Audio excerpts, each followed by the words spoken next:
Welcome to the Human Capital Innovations Podcast, your go-to source for personal, professional, and organizational growth and development. We hope you tune in often for all things people management, organizational development and change, organizational leadership, and social impact related. Maximize your personal and organizational potential with Human Capital Innovations Podcast.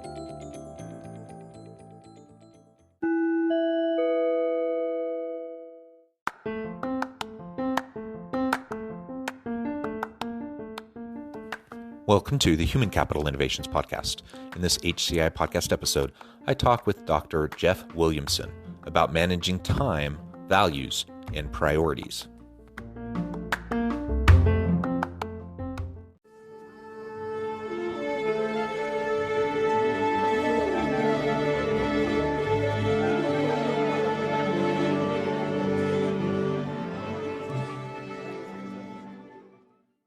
Dr. Jeff Williamson, welcome back to the Human Capital Innovations Podcast.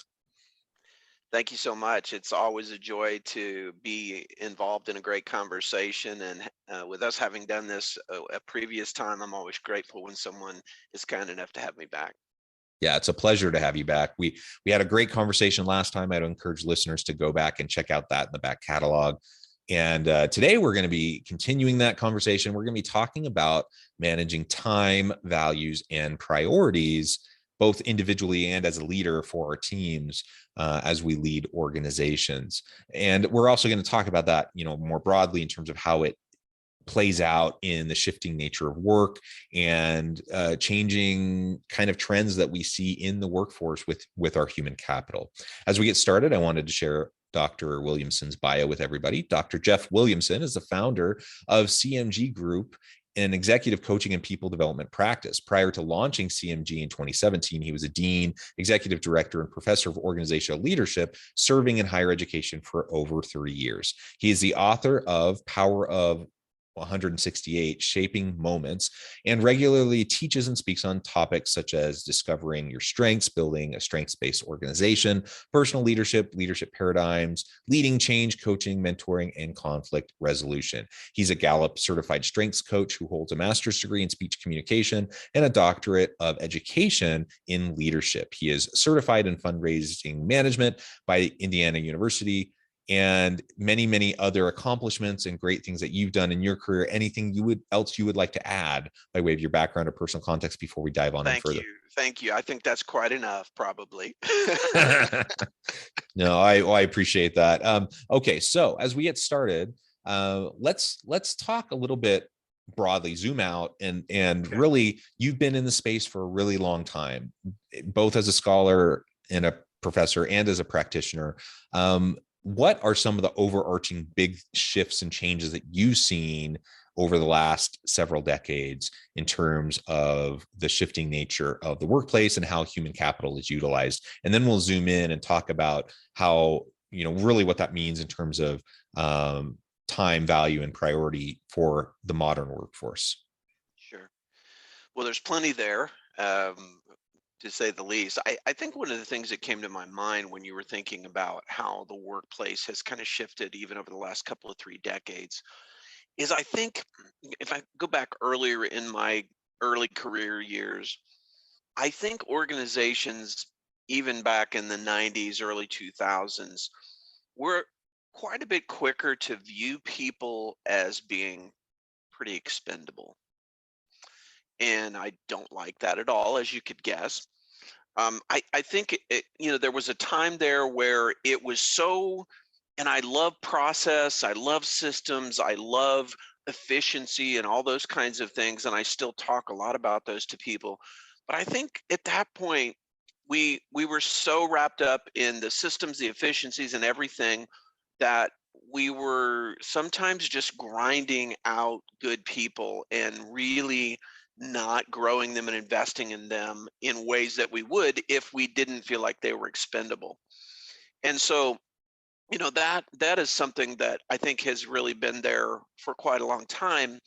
And with a lot of difficult, painful things we've learned over the last couple of years, I think we've also, I think we've stepped back and looked at the wellness and the mental health of our people, and what inspires them and what engages them and what's worth their time and what is not. And I think we've done a better job to understand that for all these great systems and technologies and things that we do, we're dead without our people. And I just believe that so deeply that I think that's been a win of the last couple. It didn't just start in the last couple of years, but I think it had the volume has increased related to the engagement and wellness and really respect and appreciation of our employees. So I think we've shifted from more of a just a pragmatic, if you don't want to do it, somebody else will kind of mentality to, hey, let's talk about what makes your work worthwhile and meaningful, and what do you love about your assignment here, and what kind of things not so much. And we really want to know. And I'm not sure back then we really wanted to know that much about it. Yeah, yeah, yeah. Like you said, none of this is like new. It's been around for a long time, but the question is, how much priority did it really receive amongst leader, in terms of leaders' attention and their teams and what they were going to really be focusing on. And obviously it varies across organizations. And even today, you still see many organizations, unfortunately, that still treat their people the way you just described in really expendable kind of ways. But over time, the shift, I completely agree that the shift has happened. That more and more, particularly with millennial and Gen Z workers, they just, that's not going to float their boat, and they're not satisfied with that. And so they just expect something different. And if they're not getting it, they're going to move on. Now, currently, of course, we're in, the middle of this great resignation, as it's been termed. And that's not unique or limited to millennials or Gen Zs. It's everybody. Right. Like, everyone's taking stock and really assessing what matters to them, and they're making choices accordingly. And that's forcing many organizations to go back to the drawing board and to rethink how they're treating their people. Are they treating them as expendable? If they are, I can almost guarantee that they're going to be experiencing much, bye-bye, They're gonna be leaving soon if they haven't already. Yeah. they're going to be dealing with much higher turnover in those organizations where there's no kind of purpose-driven connection between what their people are doing and the work of the organization. And so that kind of a shift over time, you go back even 40, 50 years ago, and you talk about people who would go work for an organization and work most of their career, if not their whole career, at an organization, move up in that organization. And it was a different mindset. Now, certainly there's still people that do that. And there were people back then that still moved around and did different types of jobs. So, we can't, if we're painting with broad brushstrokes, obviously we're going to oversimplify, and there are caveats to all this, but generally speaking, in the aggregate, people didn't seem to care as much. They were willing to go in and punch a time clock and go in, come out at the end of the day, do work that was fairly mind-numbing, meaningless work, but they had job security and they had pay, and they could then go home and enjoy their families. Like, that kind of a work atmosphere, that kind of a workplace doesn't really exist anymore. In certain situations, I suppose it does, maybe, but largely it just doesn't exist anymore. And so people just, they need to know that what they're doing is making a difference and mattering in some way. That doesn't mean that everyone needs to be doing philanthropy work or whatever. People can find meaning and purpose in all sorts of work, as a construction worker, as a real estate agent, as a teacher, as whatever, right? But the point is, those organizations that are actively trying to help their people connect their values and find fulfillment, meaning, and purpose in their work, those are the organizations that are attracting and retaining better talent, especially in this current atmosphere. Absolutely true. And one of the things I was thinking about related to, even going back 70s, maybe even 80s, but certainly before that, where there were a lot more people who, as you described, would go to a job they maybe didn't really like. Maybe they didn't, maybe they hated it even. But again, it was stability, it was income, it was take care of my family, and those kind of things. And those are all still very important. I think at times that in those years or in those eras where we were not that far removed from world wars and Vietnam and a lot of really hard, difficult things, that I think people's uh, mindset was kind of like, oh, am I actually entitled to have a job and a career that I enjoy, that I love, that I'm passionate about? I don't know that we maybe asked for that as much as we do now. And that's not at all a criticism. I just think that you think back to uh, the boomers, or even since then, that I'm not I saw a quote one time that I loved. I wrote a couple of blogs about millennials, and I love them. And that's the title, is I love millennials. And one of the things that I said in there was, I think that they referring to millennials, or I call them 20 somethings because I don't want it to be a connotation. I think they've just had the courage to ask for things that we've wanted for generations, and it's just now come to a point where they're able to say, I'd really like to have some aspects of my work include these things that would add to the meaning, that would add to the sense of teamwork, that add to the sense of purpose and mission. So, I don't know all the whys or what fors, but I think that comes into play some. That back then, a few decades ago, I mean, folks maybe didn't quite realize yet that they were in a place they could ask for those things, or they could make those requests and say, this work is not meaningful to me. And that breaks my heart, because I want for everyone to have the opportunity to do work that means something to them. Is it going to be 100% every day? Well, of course not. But 75, 80% of the time, if we can do work that we believe in, that we know it matters and it's making an impact for good, man, that's a whole nother ball game when that's the case. Yeah, absolutely. And so that kind of a mindset shift, and in academic circles, at least, we talk about it as a shifting psychological contract amongst employers and employees. So all of that kind of a shift has happened over time, and that manifests in how we go about our daily lives, both our personal lives and how it then connects with our professional life and what we do at work. So let's now shift gears and spend the rest of our time talking more specifically about managing time, values, and priorities, both as an individual. So I'm trying to make the most of my life, my career, but also as a leader, how am I going to not only do that for myself, but for my team, and create a really dynamic environment where everyone is going to be able to thrive? Yeah, I mean, I literally yesterday was in a weekly meeting with a coaching client that I have, and he's a co-founder of a company that started about a year and a half ago.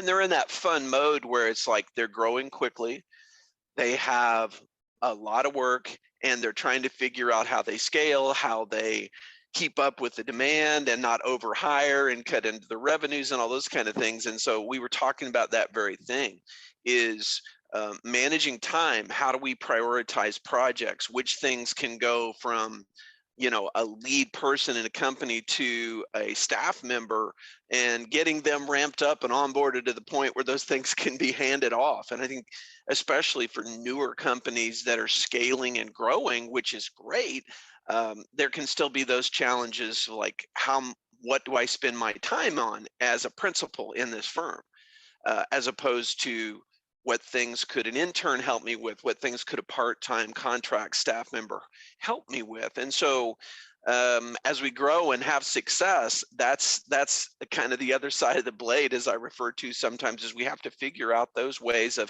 how do I manage my time? What are my true priorities, meaning the things that only I can do? And what are things that I enjoy, that I can do, that I could do, but other people on my team are capable and able to do that because I need to focus my efforts differently. I think one of the best pieces of advice that I had early on in my career, actually my first professional job right out of college, out of grad school, uh, the president passed me in the hallway one day, and it was just kind of one of those informal check-ins.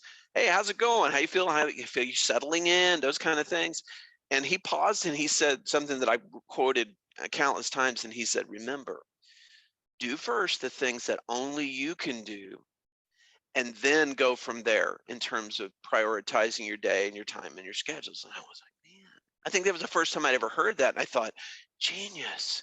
Do the things first that only I can do, and then partner and collaborate, or share those other duties that I can do, but maybe it's not essential for me personally to do.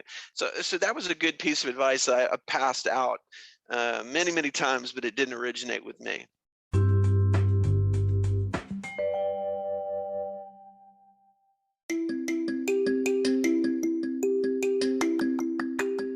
I'm excited to announce the publication of my new book from HCI Press, Bluer Than Indigo Leadership: The Journey of Becoming a Truly Remarkable Leader.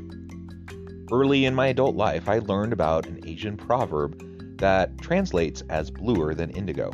If you think about the color indigo, it is a brilliant, deep, and vibrant blue, what some would call the bluest of blues. To have something that is bluer than indigo is rare and truly remarkable. Contrary to popular myth, there is no one-size-fits-all or cookie-cutter approach to effective leadership. There's no silver bullet, no secret sauce, no go-to model that will solve all of our problems. The truth is, great leaders have all had their unique strengths and flaws, and have all had to discover and then pave their own distinctive path in their life's journey to fulfill their leadership potential. Bluer Than Indigo Leadership will help you discover your own path and explore those ordinary, everyday actions that will help you respond to an uncertain future and produce extraordinary results for individuals, teams, and organizations.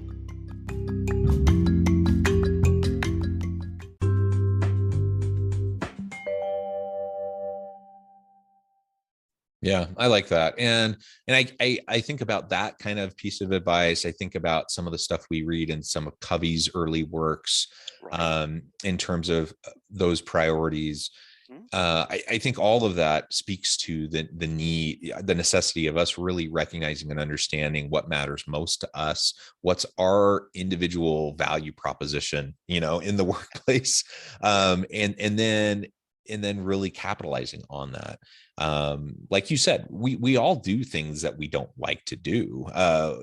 No job is perfect in that way. We all have to do various tedious tasks or grunt work, or things we just, perhaps we're even good at, but we just despise and we hate doing. Tax And season. yeah, taxes, exactly. So we Yeah. all get to do those things. That's not what we're talking about. But if we know what our bread and butter is in terms of our unique value proposition as human capital, then we can focus on those things first and not get sucked into the trap of chasing our tails and running around like chickens with our heads cut off, trying to constantly just be reactive to all the stuff that's happening all around us all the time. It's so easy to get sucked into that mindset. I see it all the time. It's one of the things that coaches work on with coachees probably the most, is just to really to focus in and what matters most to you. What are your priorities based on your core values? What's your unique value proposition? And then let's focus on that first. If you do Exactly. that, then other stuff starts to take care of itself. Not always, and you're still going to have difficult things, and you're still going to have to do things you don't like, and there's still going to be difficult conversations and all that kind of stuff. None of that just magically goes away. But when you start to align your time with your values and have those inform your priorities, then a lot of those things start to work themselves out. As you've referenced at different times, mindset is so important. I um, have started in recent, maybe in the last year or two, when I meet someone that I didn't know before, I am intentional to not just say, "What do you do?" And that's okay to ask that, but I've tried to ask better questions that lead to that inspiration, that motivation that we're talking about in human capital. Is I'm connected with a gentleman probably a week, 10 days ago that I just met briefly, but I thought there's a talented, fascinating guy that I want to get to know better. So I ran into him at a coffee shop and invited him to come over and sit down and said hello. And instead of saying, "What do you do?" I said to him, "What gets you up in the morning?" And sometimes I'll say, "What makes your heart sing? I'd love to hear about that."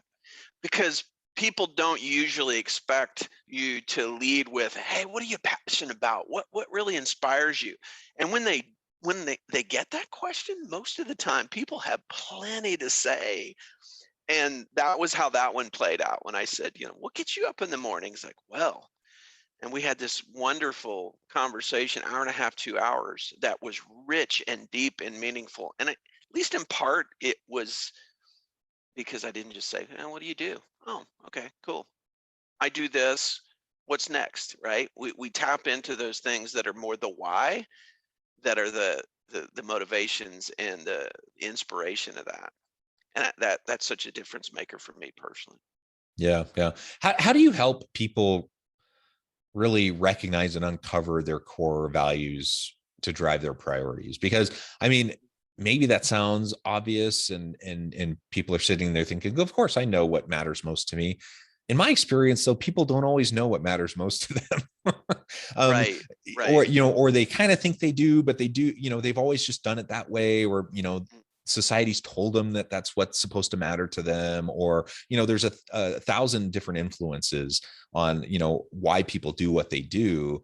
And I'm not convinced that most people have actually taken the time to truly kind of be introspective and sit with themselves to really understand what makes yeah. themselves tick and what they value. So, how do you help people uncover that?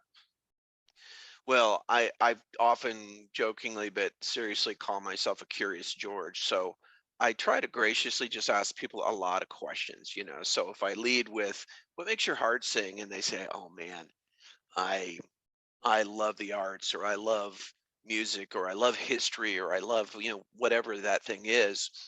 Then once they tell me something like that, then I can just dig in a little deeper and I say, "Wait, could you tell me a little bit more about that? When did you first really feel inspired by that? Or when did you start loving that?" A lot of times they'll go, "Oh man, I've always loved history. I've always read about the Civil War, or read about world affairs, or whatever that might be." And so I think if we ask better questions, sometimes we're going to be able to start peeling the onion back a little bit and say, "Wow, that's fascinating. Where did you learn that?" Or "Who got you started in that? Were your parents in music, or were your parents historians, or were your parents architects or engineers? What got you first interested in that?" And when I meet people, whether I know them well or I'm just getting to know them, I really kind of treat it like a sincere, authentic interview. I want to really, I'm learner is one of my top Gallup strengths. So I really like to learn and to know those very things you just mentioned of what inspires them, what is above and beyond just what they might do to pay the bills, or what they might do for a professional life. But it's like, "Hey, that's great. Well, what other things bring you joy, or what other things are you passionate about?" I started a um, uh, recent class. Our undergrads here, near where I live at the university. Night one, we spent a bunch of time in breakout groups and talking together, a group of about 20. And I started with the question, "What are you passionate about? What is something that you care about deeply, whether it's a cause, or a nonprofit, or just some aspect of your life that you say, hey, you know what, that's really, really important to me."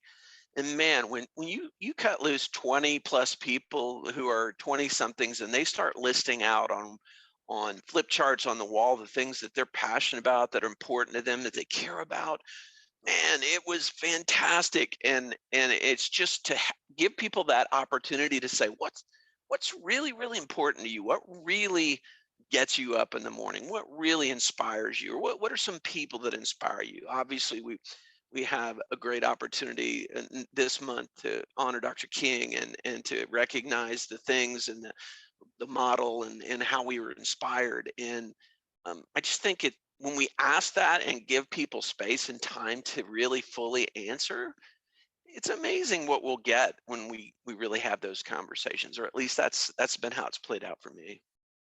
Yeah, I love that. Some people are naturally introspective and curious and constantly asking Right. questions of others and themselves. Others not so much. So that's one of the things we can do as leaders, is just be Yes. genuinely and authentically curious about our Yeah. people. Ask them Right. questions, give them a chance to talk and listen, like really Yeah. sincerely listen, Yeah. and pay attention. And when we can do that, we can help people really recognize what matters most to them, and kind of shed the baggage of like external expectations of, maybe they're doing something or they think something's important because that's what they're told is always important by their friends or their family or society as a whole or whatever.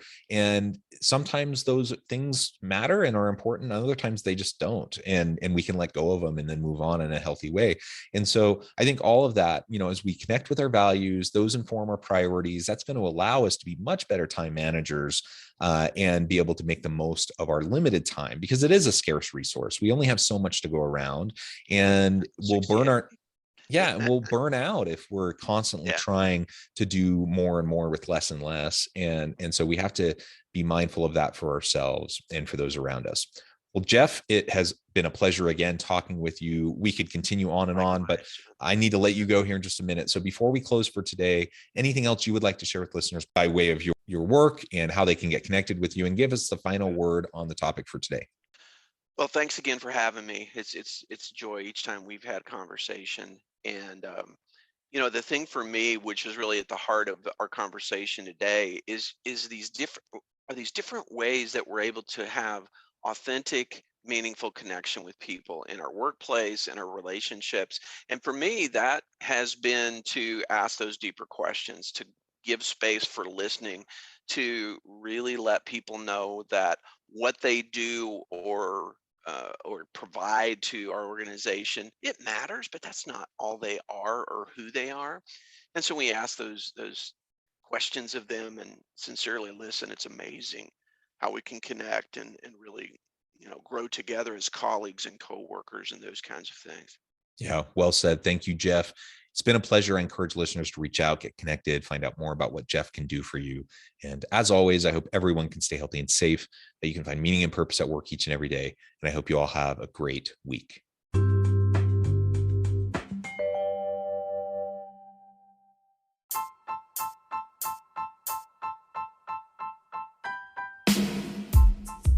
The alchemy of truly remarkable leadership. Ordinary, everyday actions that produce extraordinary results. Consider how the nature of work has shifted over the past 50 years. With increased globalization, rapid technological advancement, and the shift in economic composition, the average job of today looks very different than the average job of 50 years ago. What will the jobs and organizations of tomorrow look like? Moreover, what does this all mean for organizational leaders?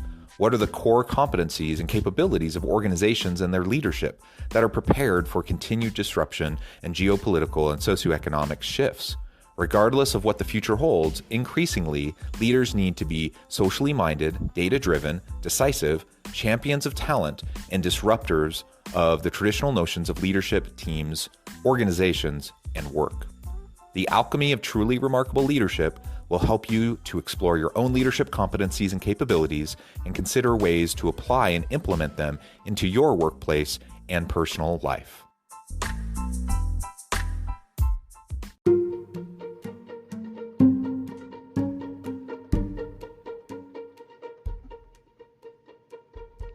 Check out Human Capital Innovations magazine, Human Capital Leadership. Human Capital Leadership is a free, interactive e-magazine with the mission to help individuals, leaders, and organizations find innovative approaches to maximize their human capital potential. We publish issues quarterly in August, November, February, and May. Take a look at the latest issue and let us know what you think.